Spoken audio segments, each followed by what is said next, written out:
grab your coat and get your hat. Leave your worry on the doorstep. Just direct your feet to the sunny side of the street. Can't you hear a pitter-pat? And that happy tune is your step. Life can be so sweet on the sunny, sunny, sunny side of the street.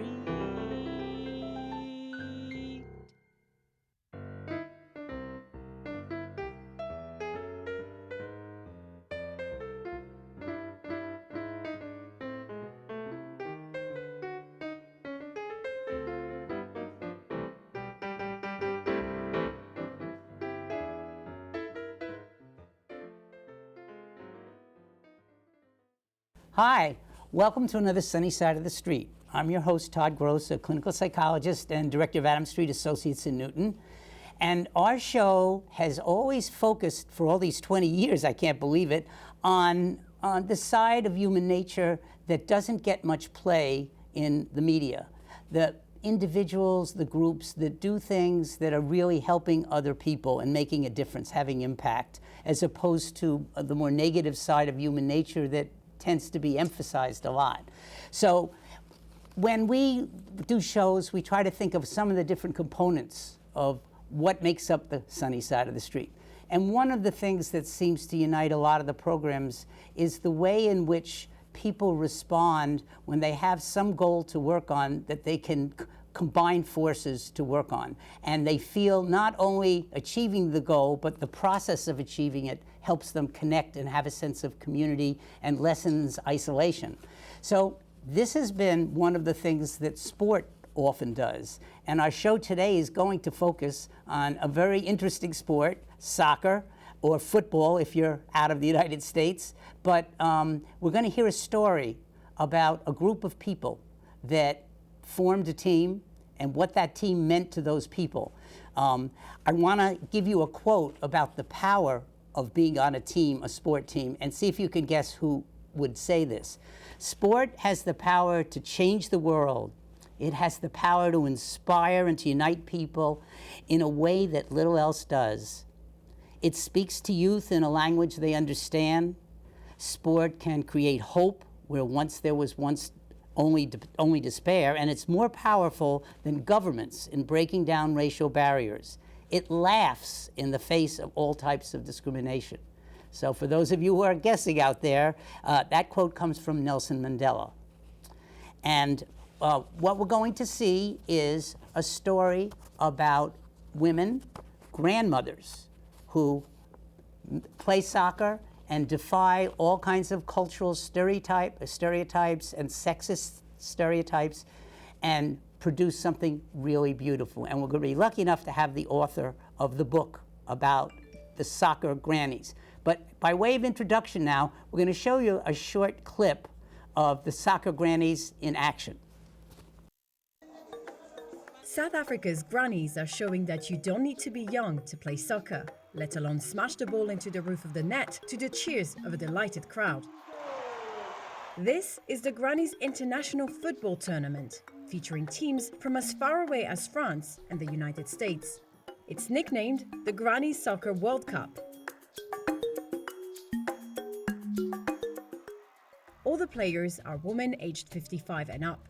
It's been organized for the first time by South African team Bakegula Bakegula. At this age, at my age, I think if I was not in this sport, I should have been confined in a wheelchair.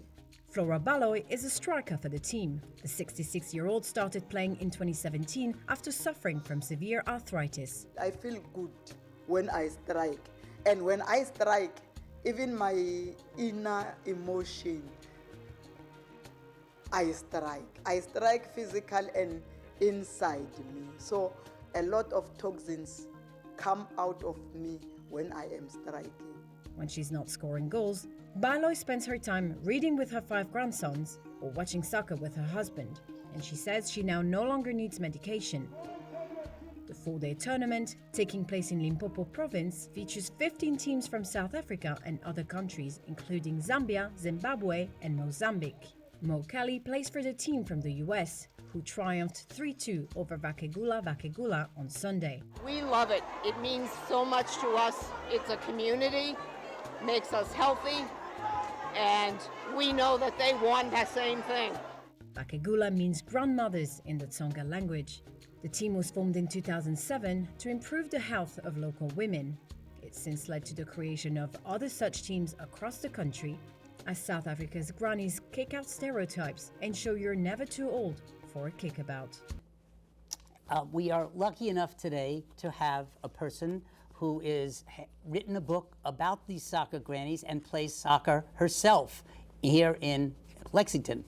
And so I want to introduce Jean Duffy. How you doing, Jean? Hi, Todd. Thank you for coming.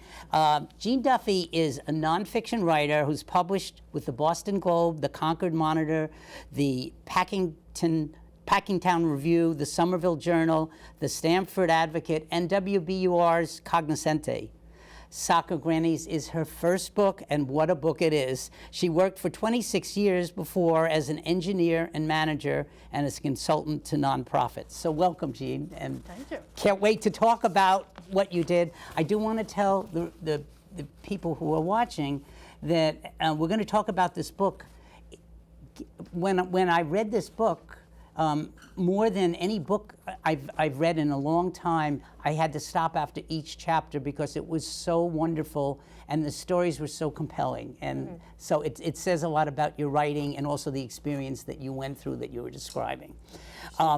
Maybe just as a starter, if you could tell our audience a little bit about yourself and about the 26-year career you had as an engineer and manager before you retired. Sure. The fun fact I like to share about the life of Jean Duffy is that I moved 24 times before I got to high school. Oh my goodness. The new kid in class at least once a year. That's tough. Yeah. But once I had control of my life myself, I like to say my husband and I put down roots, deep roots in Lexington. Corrected that pattern. Yes, and I lived in the same house for more than 25 years, raised two lovely daughters, and worked for the same company for more than 25 years. I see. BBN Technologies. As an engineer, computer engineer, I moved into project management and then people management of larger and larger groups, and it was a phenomenal, fun time. But I have been very excited for the last 8 years after I gave up that full-time engineering work to move into a more creative retirement. As you mentioned, doing management consulting for nonprofits, helping seniors downsize, and writing a book.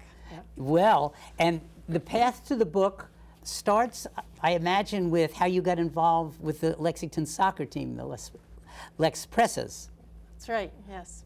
I was standing on the sidelines of the soccer field in Lexington, watching my daughters play. Okay. I wondered if your daughters had played. I figured probably. Yeah, I was in my mid-40s, and I said, that looks like fun. I can run 5 miles. Surely I can run and kick the soccer ball.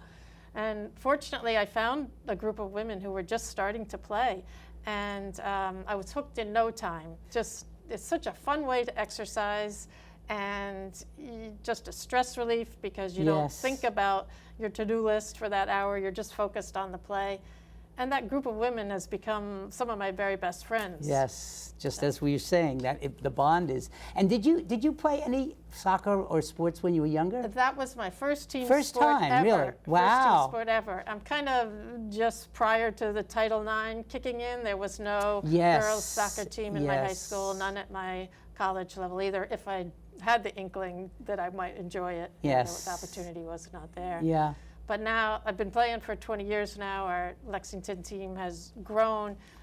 We play in indoor and outdoor leagues and have pickup games several times a week. So there's something for everybody, all skill levels and competitive fashion or not. That's wonderful. Yeah. I'm so glad you have it. It sounds great. It is and the next piece that's interesting is how you heard about the soccer grannies of South Africa and what made them inspired in terms of what you had learned about.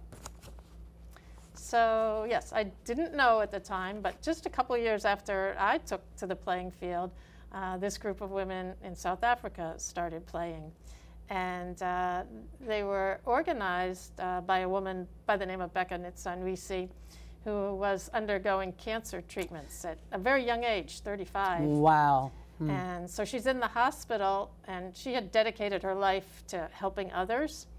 And so in the hospital, she was not dwelling on her own suffering. She was looking around her, and she saw lots of older women that she knew from her community, and they were ailing and aching from typical old age kind of Sure. things. Hypertension, diabetes, just joint mobility problems. And she talked to the doctor, and he said they should be exercising. It would help them, just like you, Becca, need to exercise to recover from this treatment. And so when she got out of the hospital, she went and gathered up these older women in her town, and they started exercising, walking, doing a little more aerobic exercise. And one day they're on the side of the field, and some boys are kicking a soccer ball, and it rolls in front of one of the grandmothers. And she rears back and kicks the ball, and it goes off in the wrong direction from where she wanted it to go. And the women are laughing, just like you are. And Becca ran over to the boys, and she said, show these grandmothers how to kick the ball. And a half hour later, after running and kicking and laughing, they said, Mama Becca, that was fun. We want to do this again. They loved it, huh? And that was the first of her. That's a great start. I love the story.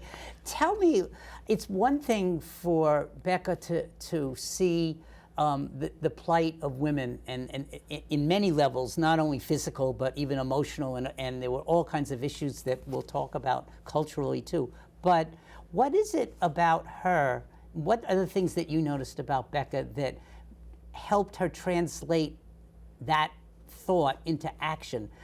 What kind of leadership abilities do you see in her?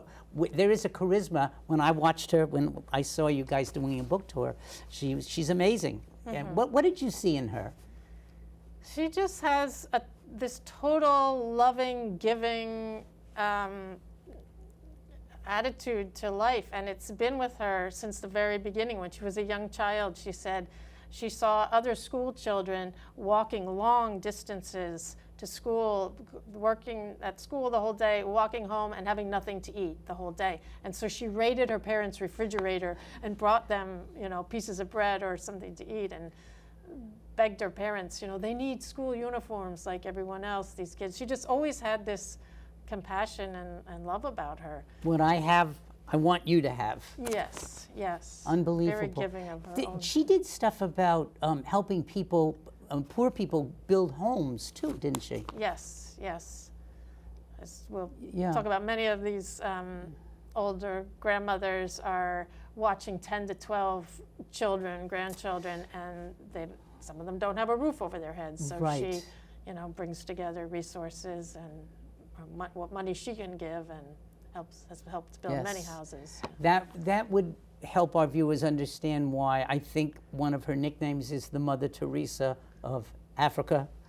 Of Limpopo, at least. At least there. Yeah. All right. You mentioned a little bit of this. I just want to build on it a little further. What would you say are some of the cultural, physical, and emotional challenges that the soccer grannies faced in starting a team in rural South Africa? It's in your book, and I think it would be helpful for people to hear what you uncovered about that. So for these women exercising is kind of a taboo thing. Right, you're not supposed to, right? Right. Women belong at home, caring for the grandchildren, and that's what they were told when they started playing soccer. Everybody said, Even some of the grandkids said, "You're too old. You shouldn't be." Yes, there's running. Ageism and sexism going on there. Yeah, and so they had to overcome that. They were having so much fun. They said, we're going to play despite all that. They just stuck to it. Yes. Yeah. We didn't cover how I heard about them. Right? Oh, please tell us. Yes. So it was 2010. They'd been playing 3 years. I'd been playing some 5 years or so. And South Africa was hosting the FIFA World Cup. And it was the first time it had been in Africa. Uh-huh. And these grannies playing soccer, running around in their skirts, was the perfect human interest story associated with the tournament. So squads of reporters were going out to interview them, catch them on film.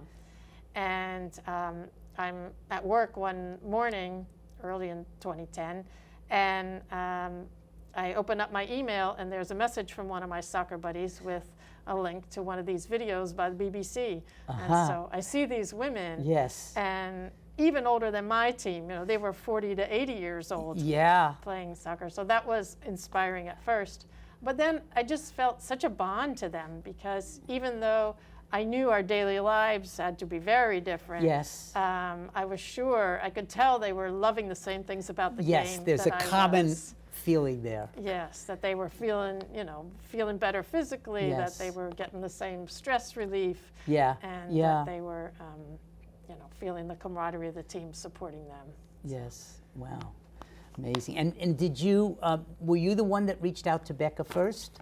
Or how did it occur? Yeah, so later that week, I was at a soccer game, of course, and we were chatting at the water break about this video we had seen.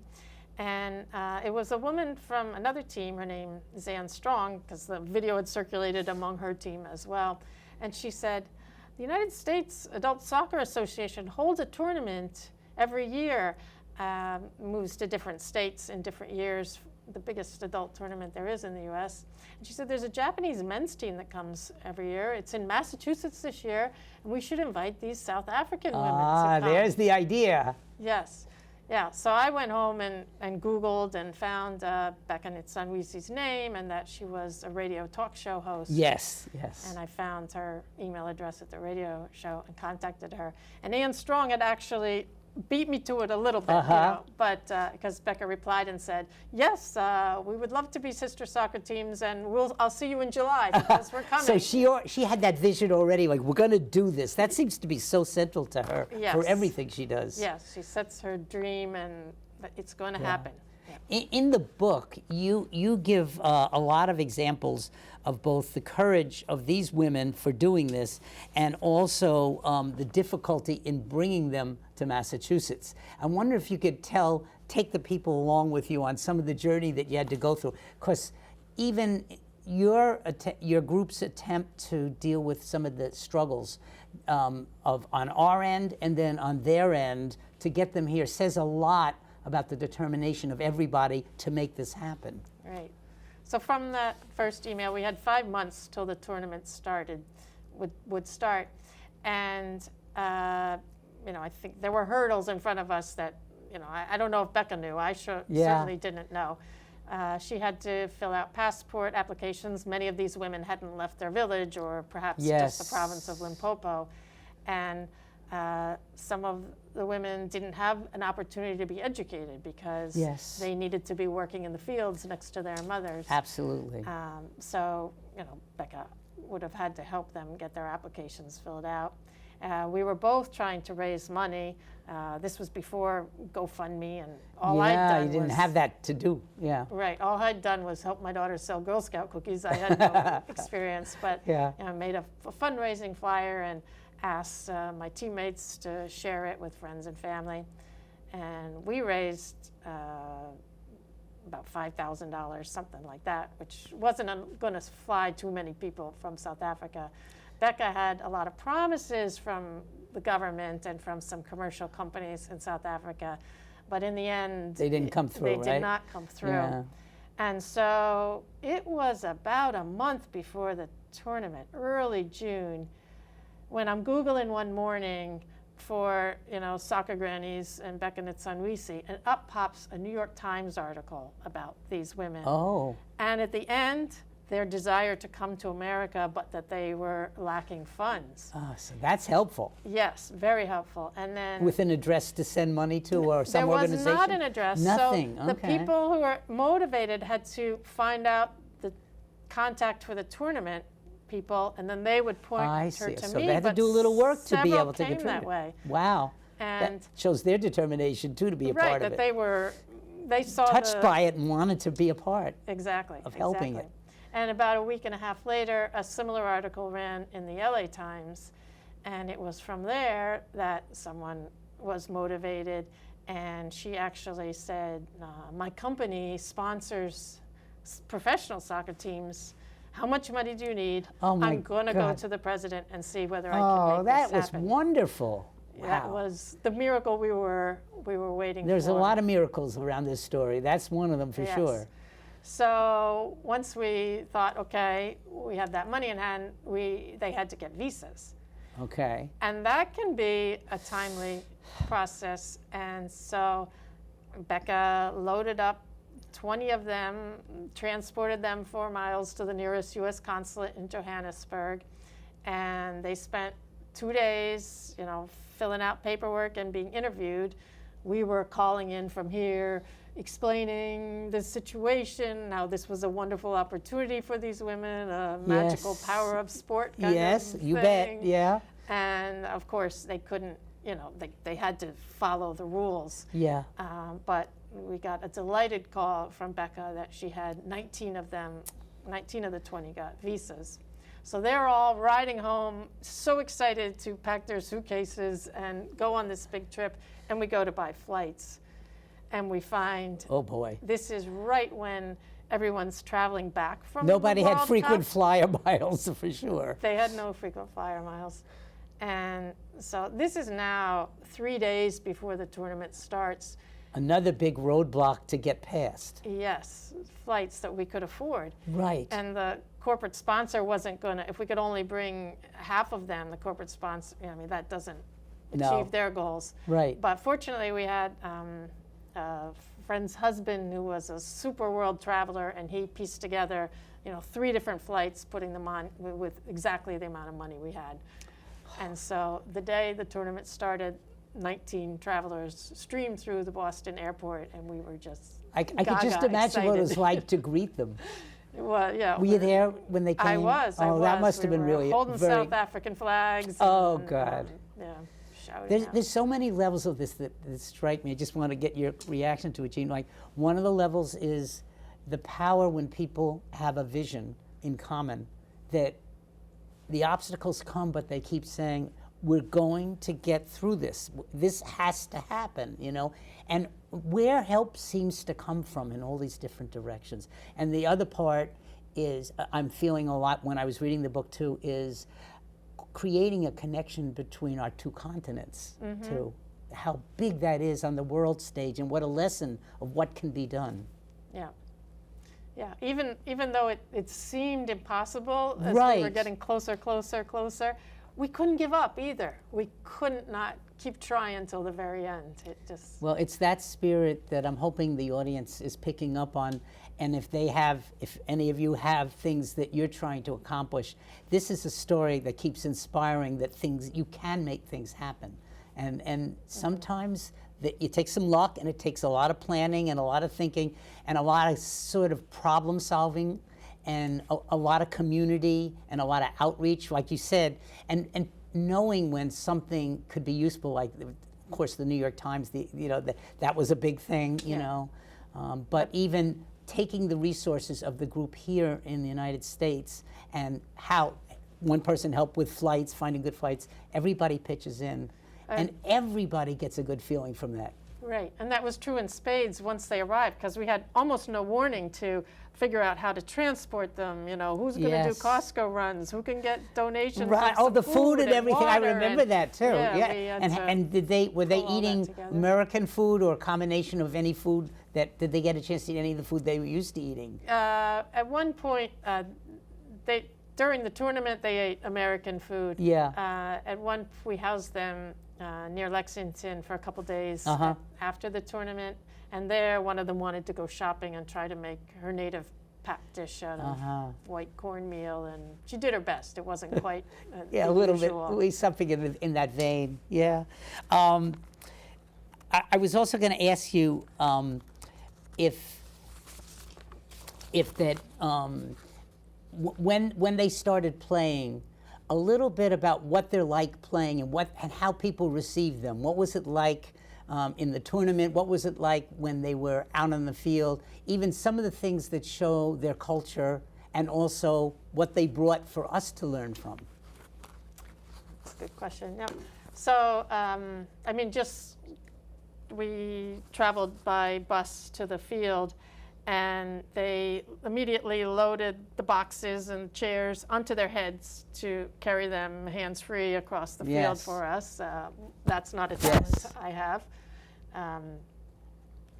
And on the field, they were singing and dancing before the games, after the games. They didn't have the football skills to score a lot of goals. Sure. But their spirit was so great, they came off the field as if they had, Yes. won the World Cup. And I think that really warmed everyone's hearts. Even, the teams were Yes. excited, the ones who got to play with them. And the refs officiating were excited. And there was, some media around that was not on the other fields, Yeah. just to catch the... And catch they, them in action. there's something about in the book about them praying too, that's part of, and singing, those kinds of things that they do a lot Yes. together. Yes, they prayed on the way to the stadium on the bus, and they would, circle up after the games and pray before meals. And I love the part about yes, they want to play as well as they can. They were trained, they had coaches, they had people that work with them, but it wasn't the score that mattered. It was the love of the game, and their opponents weren't the enemies. You know how at the end of a lot of sports matches, everybody does high fives and stuff like that. I'm curious, but the sense I got from the book is that's not what they were. They were there for the community and doing this together, and their love of the game and their love of each other, and the love that they felt coming from our country to them. Yeah, I think that's absolutely true. Yeah, it's beautiful. It really is. A little bit more just before, one question I wanted to ask about how they were received. A little bit more. There's that clip of that woman saying, we both want the same thing. Do you have any memories of things that happened in terms of how they were received by the Americans? Not only your team, but the other teams too. Well, like I said, everybody was excited. They were excited to play with them. They have a tradition of passing little pins around at the tournament from their whatever state they're from. Yeah. So they were gifting those to the Grannies. There was at one point, one of the Grannies ran off the field and put her head in Becca's lap, and she was sobbing. And I said to one of the English-speaking Grannies near to me, I said, is Lizzie okay? What's wrong? Yeah. And she said, she's okay, she's okay. She's just so grateful to Mama Becca for the opportunity to play soccer and the opportunity to come to America. This is just beyond her dreams. And then she said to me, Lizzie lost 5 of her children to AIDS. And she said 5 is a lot. Oh. And my heart was just breaking. I mean, 1 is a lot, 2 is a lot. How do you move forward with 5 of your adult children dying? These women have had incredible struggles with, poverty and amazing courage to try to still go on. Resilience and go on. Yes, unbelievable. I wonder if you could say even some more. Because in your book, there's so many stories that were so moving. So to pick a couple of the most exciting and heartwarming memories, that was one already, I'm sure, about their visit to America, things that strike you, and also things you learned about their lives that illustrate how much they overcame to then play soccer, even in terms of, people's resistance or getting away from their role in the family for a day to practice, all those kind of things that show their strength and courage and determination. Yeah, so one of my happiest memories was in the days after the tournament when we were back in Lexington. We met on our usual playing field for just a pickup game, and we mixed up all the players. There were some neighbors and family members wanted to play too.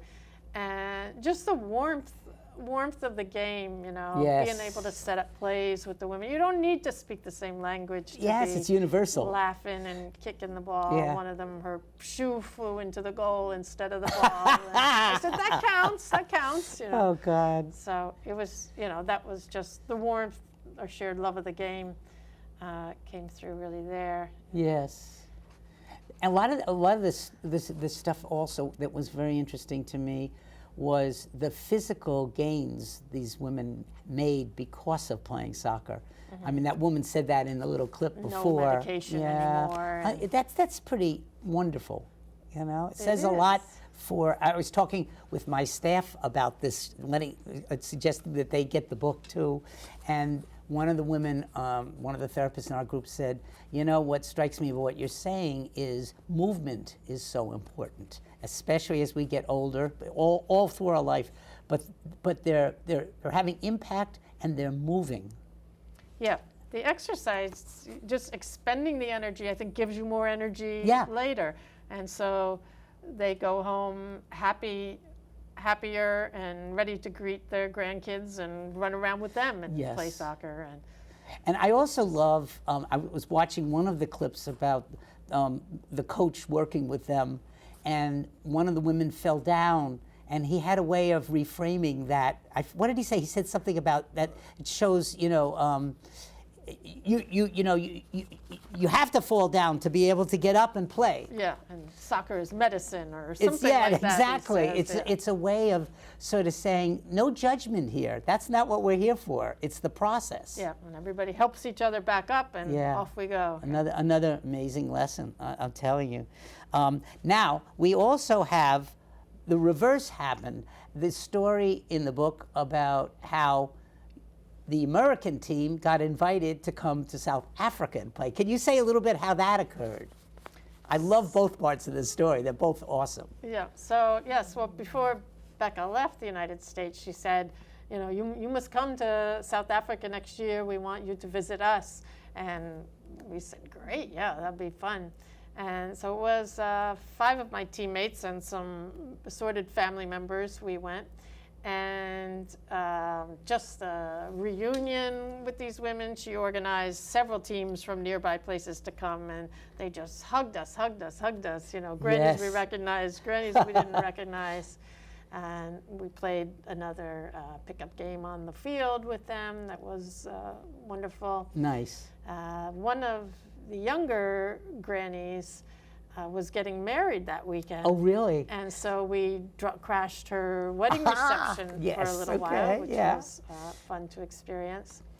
And one day Becca took us a couple-hour drive north to a very rural village, very small village, where she does community work, helping the girls learn about AIDS prevention, has formed a soccer team there.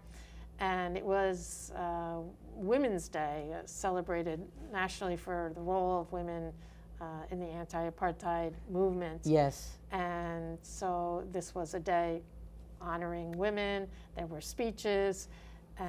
There was a chief in the village, and he paraded in.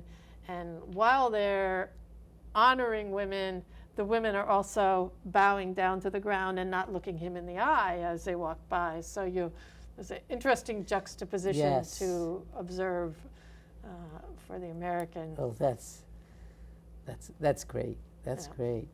And you probably learned a lot about, in the book there's a lot too, a lot about the culture, how these grandmothers end up having to take care of all the kids and why. Yes. Apartheid was thrust so many into abject poverty, and the fathers of these grandmothers and the husbands of these grandmothers were forced to leave the families and go try to find work in gold or diamond mines, which was very dangerous work, or perhaps, you know, travel to cities where there was a better chance of finding employment and being able to support their families. So that left these women at home to raise the children, and sometimes the money came and sometimes the money didn't. Yes. And so they struggled. They struggled with poverty. No, it's amazing. Any other highlights of the visit while you were there in South Africa? I'm not sure how much time we have left, but I want to ask a few more things. We toured Becca's radio station, which was a fun experience. And she had us visit one of the baobab trees, these enormous trees of life that every part of them helps nourish different animals. And Unfortunately, they're suffering from climate change now. I bet. But it was an amazing sight to see this giant, giant tree. That has a lot of meaning, doesn't it, in South Africa, the baobab? It does. It does. Yeah. Yeah. There's an award. Becca's won many awards, but one of them was called the Order of the Baobab, that she was given really? by the president of South Africa. Yeah. Wow. That's incredible. Another thing I wanted to ask you is, we've been touching on it, but in general, what kinds of philosophical personal lessons do you think you've learned from this experience with the Soccer Grannies? You know, and also, how has it influenced your life and your writing of the book? Yeah. It's a big topic. Yeah. Yeah. We have time. So yeah, I mean, it's hit me just even preparing for these book events that what a powerful thing sport can be to the lives of women or any players. Becca now has over 200 teams have been inspired by her. Now it's 200. Wow. 200 across South Africa and other African countries. So when you just think about that many women who have been now empowered to take control of their physical health, improve that, their emotional well-being, and build all these local communities supporting each other. Huge impact. Yeah, they often will contribute what they can, if they can, weekly when they come to play soccer, and then they have a bank account, and when one of them has a need, they will help each other through rough times. So they really form a valuable community for themselves. And then just the power of sport to have this global connection. Yes. And Becca and I working together.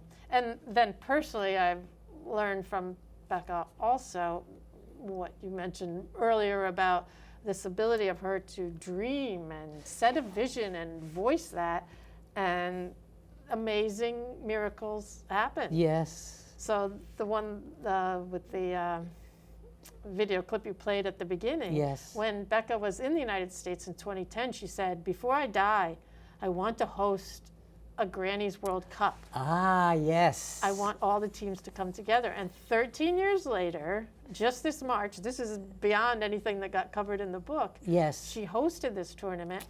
16 teams came together from across Africa and the US and Europe. And it was such a fabulous gathering of women all over 50 who have a share of this love of the sport. And that's powerful.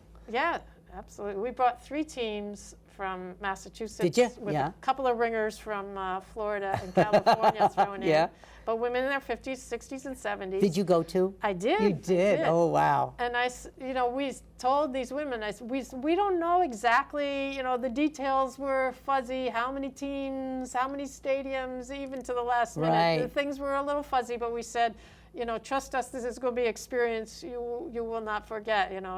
Even if we just scrimmage with the Grannies, it's going to be fabulous. Yes. And Becca just wowed us beyond wow.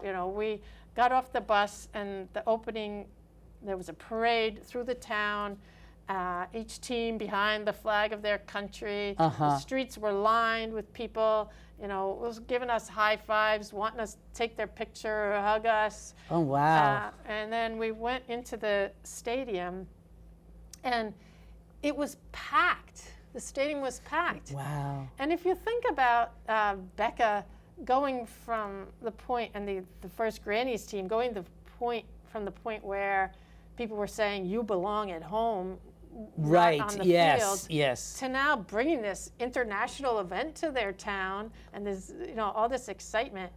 And the original Grannies that we met were in the stands now cheering. They had their 50 and 60 youngsters, the 50 and 60-year-olds on the field playing against us. But they paved the way for this next generation of women to play too. Oh, this is so powerful. Just how far she's come.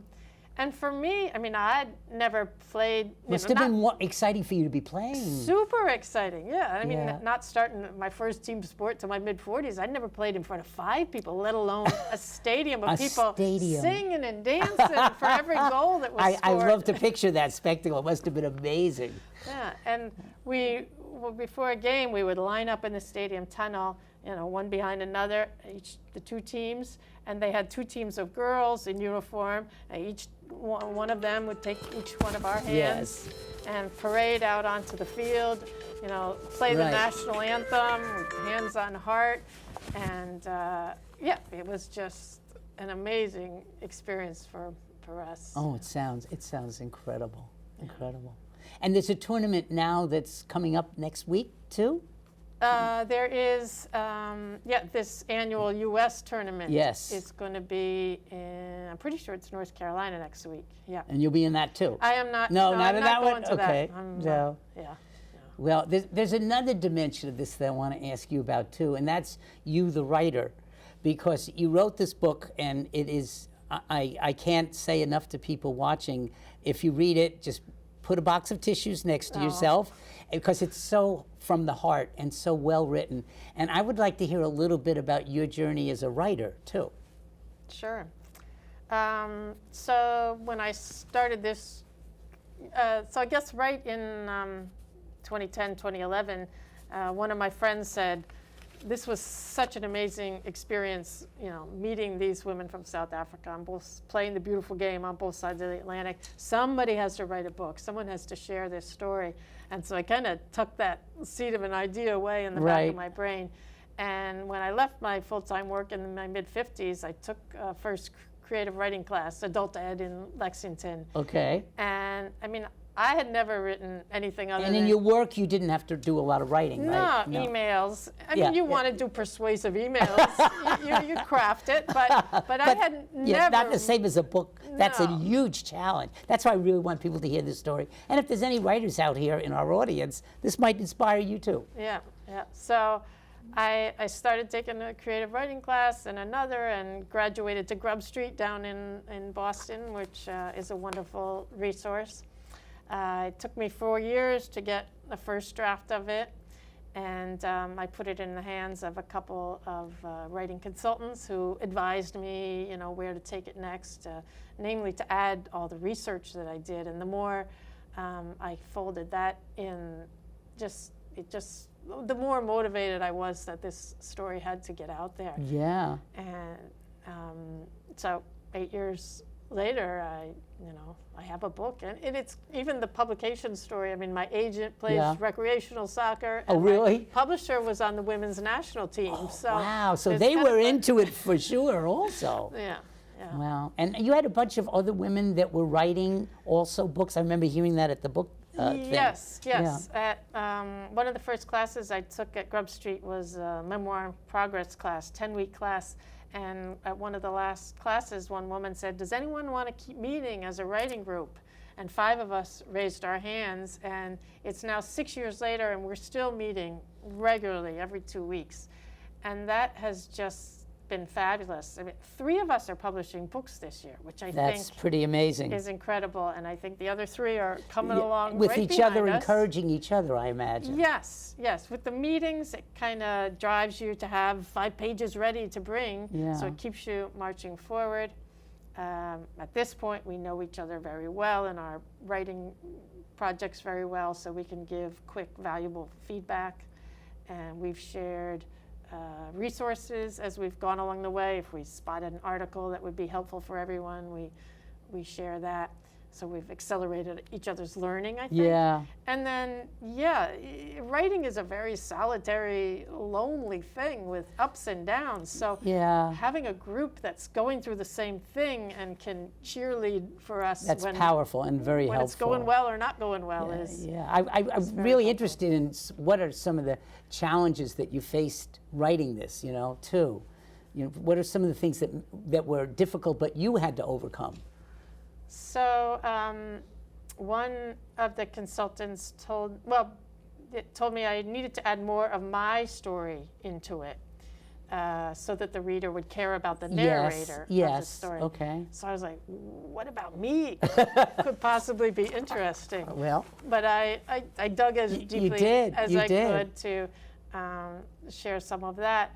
But then once I got to a publisher, a candidate publisher, she said, well, I like this, but I want you to put more in about the Grannies, and that stuff about Jean you can take that out. Just enough Jean to tell the story, which was fine. It is about the soccer Grannies. You had to do. You must have had to do a lot of research too, because the parts of it, really, I learned a lot about South Africa, about the lives of these women, what they had to deal with.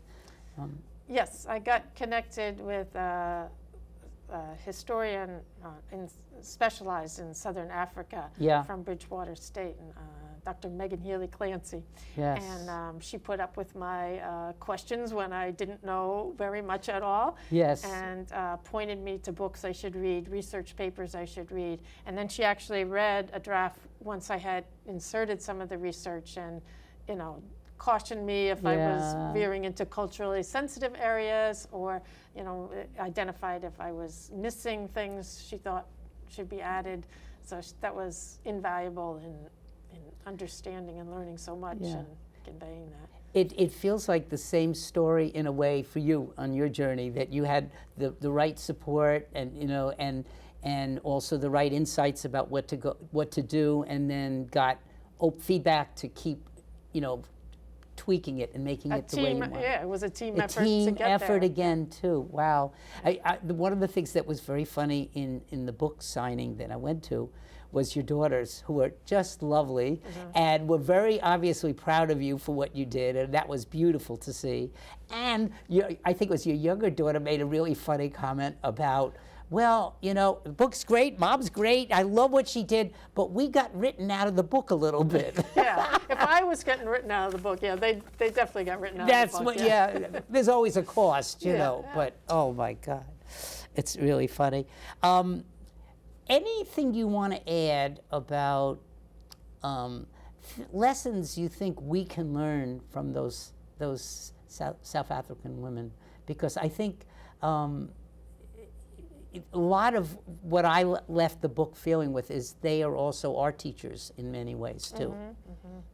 Just any of your comments. I know we've talked about it a little, but I think a little more of that would be interesting to hear your point of view, and for you as a writer too. Yeah, I mean, each one of they shared, a half dozen of them shared their life stories with me. They were interviewed there. And each one of them is just so inspiring in their resiliency. And they have relied a lot on Christianity to find their faith was helpful, very much in their so. life. Even though they may have struggled with poverty, all along, South Africa has put in place a pension for older age, over 60. Oh, that's good. A child subsidy.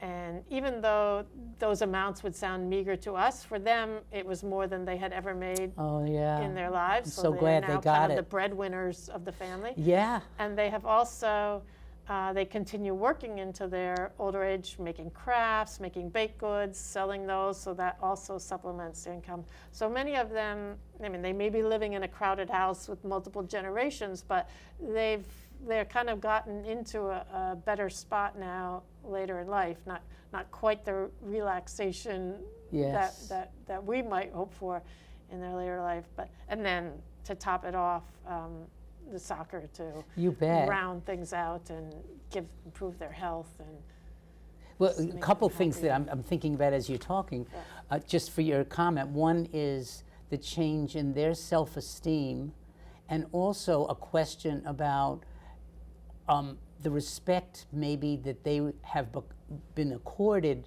and how that's affected them too. Yeah, I have to believe that, the packed stadium, that they are people came to see them, respected, and Becca is finding more forward momentum for all her good deeds based on the successes that they've seen. Wow.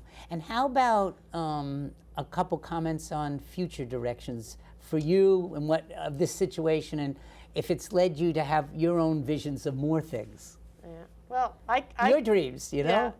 I can see Grannies teams in every country of the world. I want to sit down with Becca and get from her, what's the recipe? What are the couple of supports you need to put into place? Because I think, we could get that message out, and obviously it sprouts, and that could be very powerful. But Becca is looking forward to the Grannies International Football Tournament 2025. And She's always got another one coming. Yeah, another thing.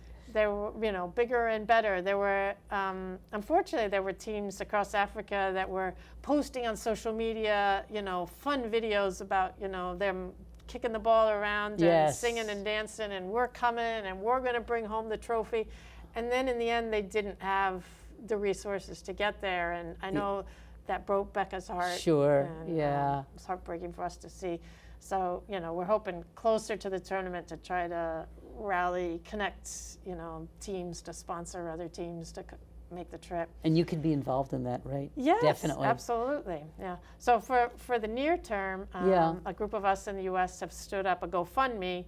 It's called Score One for the South African Soccer Grannies. And we're looking for any contributions, small or large, to help further all of Becca's initiatives to help the health of older women. That's the focus. So it includes all the football, but also just other general health and education. And then I'm donating the proceeds of my book to the Becca Nitsan Risi Foundation. Oh, good. Oh, that's really wonderful. Supports our efforts. So if people like the book, they can and they can contact you. There's a website, right? GeneDuffy.com. Okay, they'll be seeing that. My website, and the link to the GoFundMe is there. And a list of book events. I have one coming up Tuesday, July 25th in Concord, Massachusetts, at the Public Free Library at 6:30 p.m. Good. With a writing buddy of mine. Good. A book about Noam Chomsky and her 25 years working with him, which is another wonderful story. Wow. Have you liked doing some of the tours when you go to all these things, just to talk about the book and stuff, and people ask questions and stuff? Yes, it's great to hear the questions. I like to build in a lot of time for that, because that's kind of fun to explore what they want to hear about. Absolutely. Also, I want to mention for our audience that we are putting on a link so that you can see a longer video about the soccer grannies too. And then you'll see if you follow that link, you'll be able to watch that film, which is also really excellent too. Yeah. Won lots of awards. Oh, it did? Yeah. Nice. Wow. Well, I think this book should win an award too. It's amazing. It really is. Quite a piece of work. It really is. Okay, I'm trying to think if there's anything else that you want to add that we haven't touched on yet. Or any memories that you want people to hear that sort of, I was thinking about, Becca has all these community organization skills and leadership skills and stuff like that, but it's those skills, but it's that she emanates love of people, which I think is the core. But I just wanted to get your reaction to that too. Yeah.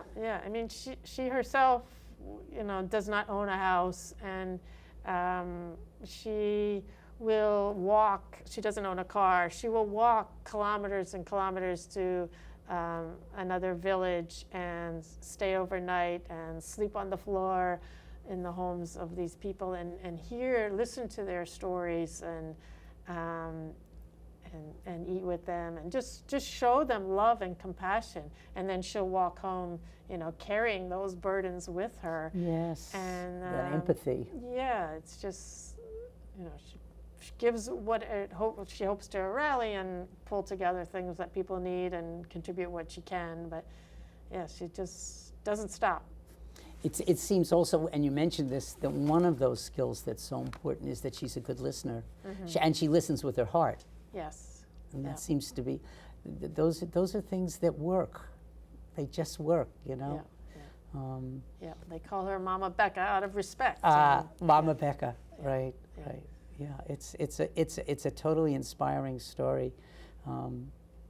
Should be a movie someday, I think. People Maybe have said that. People thinking about doing stuff. I don't know. Maybe there's some hope it's somebody out there, right? that will pick it up. But reading it is quite an adventure. It is. It's one of the most interesting books I've ever read, I think. So congratulations on that too. Thank you. Any other future plans that we should know before we stop? Any other things that you're thinking of? No, I mean, I guess I'm just really grateful for the women who shared their stories in the book, their life stories, that detail. Yeah. I mean, I knew my experience of meeting them on both sides of the Atlantic was amazing to me. And then layering in to the book all the research and everything I learned. But then those gifts that they entrusted me with their life stories was quite late in the writing process.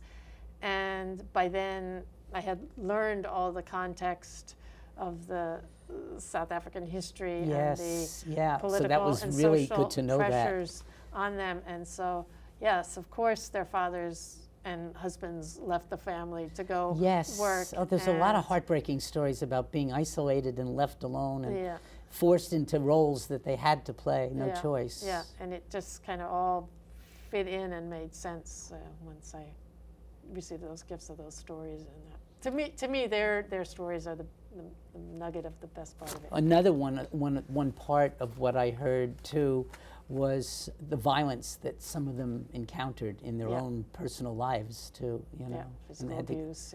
people talking about being hit so many times. So you can't read that without getting upset and then turning around and feeling incredible joy at what they have done despite that. Yeah, yeah. She got a divorce. Yes. She was not going to stand up for that Yes. anymore. Yeah. Amazing, Yeah. amazing. Well, this has been a wonderful journey, just reliving this book and talking with you about it. And I wish you all the success in the world Thank for you, Todd. this. And I hope for our audience, I hope all of you will be inspired to maybe read the book, get involved, and even do some of your own visions and maybe follow in Jean's footsteps and Becca's too, in terms of what you do with your lives. At any rate, I want to thank you again. Oh, thank you, Todd. And it was really good to hear this story. And I want to thank our audience for watching. And I hope you tune in again soon for another Sunny Side of the Street. Take care, everybody, and we'll see you real soon.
Meet Norm. He lives with anxiety, but with the help of this latest innovation from Be Normal, he can be normal, just like everyone else. With the swipe of a finger, you can project happiness, confidence, machismo. Why settle for being real when you can be normal? The Normal Maker, new from Be Normal. This item doesn't really work because there's no such thing as normal. We're all different. What we like, how our brains work. In fact, 1 in 5 of us live with mental illness. Don't filter who you are. Start by talking to someone you trust. And remember, there is no normal. Anticipate potential delays for the morning commute. In other news, a recent government report on prescription drug pricing points to corporate mouth. Freedom of the press is about your right to know. What are you talking about, man? Look at his stats. It's about your right to be informed. Your right to access all types of information keeps us free as a nation. No. Today, there are real threats to press freedom. Reaching residential areas by... And your right to know about the world around us. Look. Some threats are obvious, some are easy to miss. but they all put our way of life at risk. We must defend against all of these threats, no matter what kind of news is important to you. Justified putting American troops in harm's way? That's a great question. We must protect our right to know before it's too late. Understand the threats. ProtectPressFreedom.org. Son, love is like the ocean. You have to tread the waters. Dad, that's not the kind of help I needed. Jessica, will you go to prom with me? Yes. Thousands of teens in foster care can't wait to share their first with